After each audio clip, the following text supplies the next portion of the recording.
तर आपल्या घरात, बागेत, बाल्कनीत किंवा गच्चीवर झाडं असावी असं सगळ्यांना वाटतं, कारण झाडांचा मोह हा सगळ्यांनाच असतो.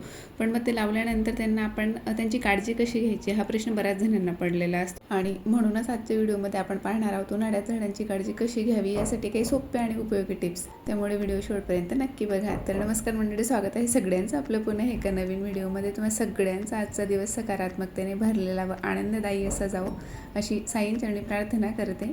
आणि आजच्या आपल्या व्हिडिओला आपण सुरुवात करूयात. तर एक 3 ते 4 दिवस झाले हे झाडं मी नर्सरीमधून आणली होती आणि त्यांना लावणं मात्र राहिलं होतं, कारण त्यांना दुसऱ्या प्लांटरमध्ये मला ट्रान्सफर करायचा आहे. आणि हा एक ट्रे आहे, तर तो हा जेट प्लांटचा होता आणि तो मी दुसऱ्या ट्रेमध्ये शिफ्ट केल्यामुळे तो मला त्याच्यासोबत असाच मिळाला आहे. म्हणजे मी घेऊन आली होती घरी. आणि कढीपत्त्याचं झाडसुद्धा मी त्यासोबत आणलं होतं एक, आणि क्रिसुलाचं आणलं होतं जे की लहान तुम्हाला सुरुवातीला मी ते दाखवलं ते. आणि हा स्नेक प्लांट आणलं होतं. तर घरात स्नेक प्लांट असणं स्पेशली बेडरूममध्ये हे किती महत्त्वाचं असतं तर हे सगळ्यांना माहिती आहे, कारण ते हवा शुद्ध करण्याचं काम करतं.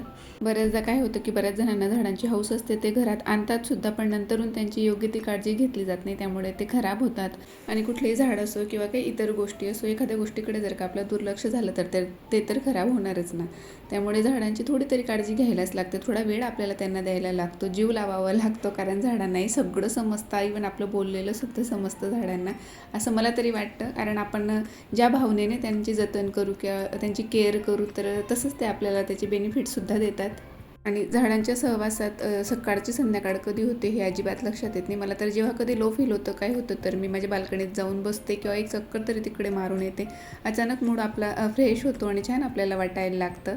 आणि आजकालचं बाहेरचं वातावरण बघता किंवा मग स्ट्रेस लेवल बघता, मी तर सगळ्यांना सजेस्ट करेल की त्यांनी घरात झाडं लावावी, कारण ते एक प्रकारचं मेडिटेशन आहे असं सुद्धा आपण म्हणू शकतो. खूप छान वाटतं त्यांची काळजी घेणं, कुठल्या झाडाला काय प्रॉब्लेम आहे किंवा कुठल्या झाडाला नवीन फुलं आले, पालवी फुटली, यातच आपला दिवस निघून जातो. त्यामुळे इतर गोष्टींचा विचार करायला आपला वेळही राहत नाही आणि जे काही थोडंफार निगेटिव्हिटी आपल्या मनात असते तर त्यापासून आपण डायव्हर्ट होत जातो. तर असो, आपण आता आपल्या विषयाकडे वळूयात. तर हे जे एक झाड आहे व्हाईट कलरच्या कुंडीमध्ये, तर ते व्हाईट कलरचंच गुलाबाचं झाड होतं आणि आता त्याला गेल्या काही दिवसांपासून फुलं येत होती, पण थोडी अशी कट झालेली फुलं किंवा आपण म्हणतो ना पूर्णपणे निरोगी अशी फुलं तिला येत नव्हती, म्हणून ते मला काढून टाकायचं होतं. आणि त्याची एक काडी मी बाजूला काढून ठेवली, दुसऱ्या कुंडीत लावली. आता हे पूर्णपणे मी काढून टाकलं होतं आणि ही माती मी आता हा जो कडीपत्ता किंवा इतर झाडं आणली तर त्यांना लावण्यासाठी त्याचा वापर केला होता. तर उन्हाळ्यात झाडांची काळजी कशी घ्यावी याबद्दलची पहिली टिप तर तुम्हाला मी हेच सांगेल की उन्हाळ्यात झाडांना सकाळी लवकर उठून आणि संध्याकाळी 2 टाईम आपल्याला पाणी द्यायला लागतं. सगळ्यात पहिली गोष्ट म्हणजे, कारण खूप जास्त उन्हात दुपारी वगैरे जर का आपण पाणी दिलं तर उष्ण हवेमुळे त्याची वाफ होते किंवा त्या झाडांना पूर्णपणे लागत नाही पाणी. त्यासाठी सकाळी किंवा संध्याकाळी जेव्हा वातावरणात गारवा असतो तेव्हाच पाणी दिलेलं फायद्याचं असतं.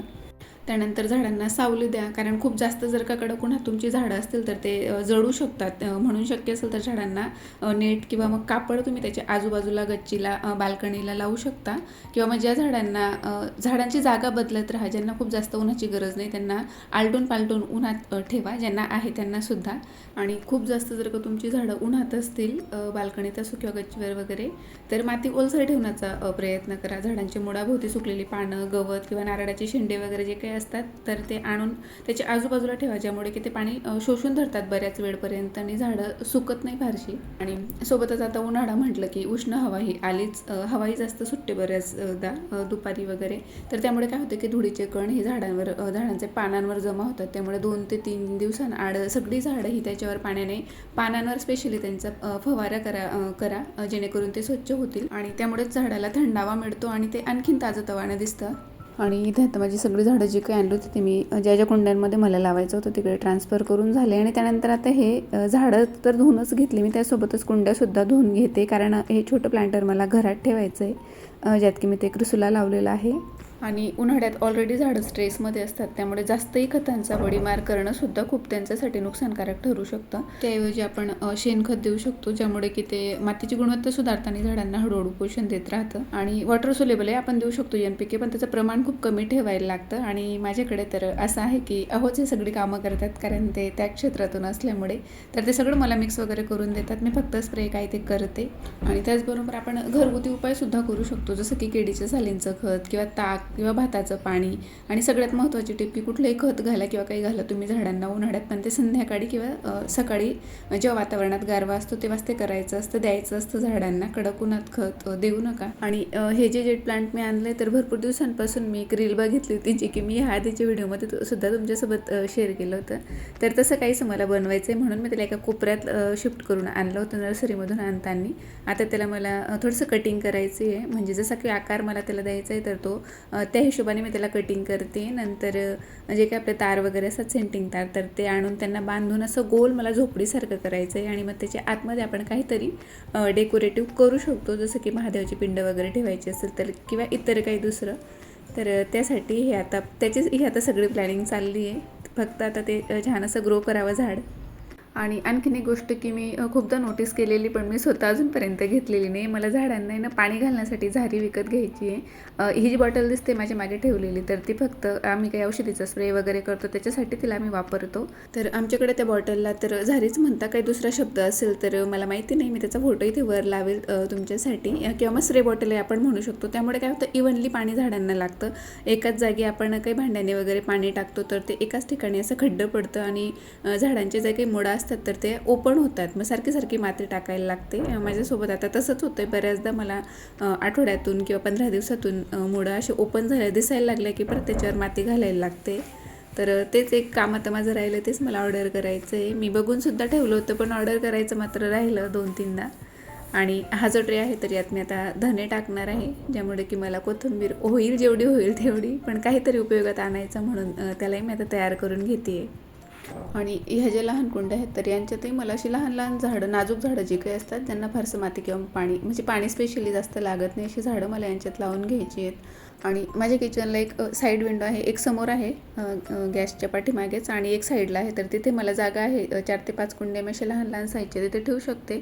तर तिथे ठेवून त्यांना त्यांच्यात काहीतरी झाडं वगैरे लावूया तसं चाललं आहे माझं, म्हणून मी त्यांना आता परत मातीने भरून घेतलेलं आहे. आणि ही जी मोठ्या साईजमध्ये जी कुंडी आहे व्हाईट कलरची, तर ती आता खाली झालेली, त्याच्यात अजिबात माती नाही म्हणून तिला आता मी व्यवस्थित धुवून घेणार आहे. आणि धुतल्यानंतर जो काही स्नेक प्लांट मी आणला आहे तर ते त्याच्यात ठेवून मी घरात ठेवेल. म्हणजे ती काडी जी काही आहे त्याच्या खाली कुंडी, तर त्याऐवजी छान वाटेल. तर तिला आता धुवावं लागेल. आणि आता हे 3 ते 4 झाडं नवीन ॲड झाडल्यामुळे आता ह्या बाल्कनीत अजिबात जागा नाही आहे, म्हणून इथली जी काही आधीची झाडं होती खास करून शोची वगैरे, तर ते मी उचलून आता पुढच्या गॅलरीत ठेवली. त्यांना असंही फारसं ऊन वगैरे काही लागत नाही आणि पाणी त्यांना खूप कमी लागतं. तर तशी झाडं मी आता पुढच्या गॅलरीत नेऊन ठेवली आहे. आणि ह्या आत्ताच्या झाडांसाठी इथे मी अशी छान अशी जागा बनवून घेतली. आणि खास करून मी हा कोपराच रिकामा केला आहे ह्या जेट प्लांटसाठी आणि कढीपत्त्यासाठी, कारण एक वेळ कढीपत्त्याला ऊन असलं तर चालेल पण जेट प्लांटला फारसं ऊन लागत नाही, म्हणून तो एक कोपरा आहे जिथे की खूप कमी ऊन येतं आणि शक्यतो सकाळचंच ऊन येतं, कोवळं ऊन. त्यासाठी मी त्याला तिकडे ठेवून घेतलं आहे. आणि काल रात्री मी मुगाचे डोसे बनवण्यासाठी मूग भिजत घातले होते आणि सोबतच डोस्यांचं बॅटरसुद्धा होतं डाळ तांदूळाचं. तर ते वाटताना जे काही पाणी उरलं होतं त्यांना ते भिजत घातल्यानंतर एक्स्ट्राचं, तर ते पाणी मी जमा करून ठेवलं होतं. आणि ते पाणी मी आता सगळ्या झाडांना थोडं थोडं करून घालून घेते. आणि आता एखाद्या दिवशी मंदिरात वगैरे जाऊन नारळाचे जे काही शेंड्या असतात तर ते तिथे भरपूर पडलेले असतात, कपालेश्वरला वगैरे कुठेतरी जाऊन ते एक गोणी भरून मी घेऊन येईल. गोणी नाही पण जेवढे लागतील मला तेवढे एक मोठी पिशवी वगैरे भरून आणि सगळ्या झाडांच्या आजूबाजूला मी ठेवून देईल. मला त्याचा खूप छान असा अनुभव आलेला आहे. गेल्या वर्षी मी तसंच केलं होतं. खूप वेळपर्यंत ते झाडांमध्ये ओलावा टिकून ठेवतात. तर हे तर झालं आपलं सगळं झाडांची काळजी कशी घ्यावी याबद्दल. आता एक सगळ्यांना माझ्याकडनं एक छोटीशी रिक्वेस्ट आहे माझी. बऱ्याच जणांना माहिती असेल, खूप सारे आता व्हिडिओज मेसेजेससुद्धा आता सोशल मीडियावर त्या बाबतीत फिरतील, पण तरीसुद्धा मला सांगावंसं वाटतं आहे. तर हे जे पक्षी असतात तर यांनासुद्धा उन्हाळ्यात खूप पाण्याची जास्त गरज असते आणि इझिली तर त्यांना कुठे अवेलेबल होत नाही. त्यामुळे आपल्या छतावर प्रत्येकाने एखादी वाटी किंवा एखादं भांडं पाण्याचं भरून ठेवा. शक्यतो शक्य असेल तर दाणेसुद्धा ठेवा, ज्यामुळे की त्यांना उन्हामध्ये इकडे तिकडे भटकंती करावी लागणार नाही. आणि माझं सगळं ते आवरून होते तोपर्यंत आधीची वेळ झाली होती आणि आधी घरी आला होता. तर आज आधीला चक्क व्हाईट कलरचे साबुदाणे खायचे होते. माहिती नाही कुठे देऊ पावला त्याला, नाहीतर एरवी त्याला ते आवडत नाही, लाल तिखटाचेच तो करायला सांगतो. पण आज त्याला व्हाईट कलरचे कर मम्मी म्हणून सांगत होता. आणि साबुदाणे आमच्याकडे उपवासाला वगैरे होतात, ही कन्सेप्टच नाही आहे, जेव्हा वाटेल तेव्हा तो भिजत घालत असतो, एवढे त्याला आवडतात. तर व्हाईट कलरचे साबुदाणे म्हणजेच हिरव्या मिरचीचे. तर आजचा व्हिडिओ मी इथेच थांबवते. आवडला असेल तर लाईक, शेअर आणि सबस्क्राईब करायला अजिबात विसरू नका. पुन्हा भेटू एका नवीन व्हिडिओमध्ये. तोपर्यंत आनंदी राहा. व्हिडिओ शेवटपर्यंत बघितल्याबद्दल धन्यवाद. बाय.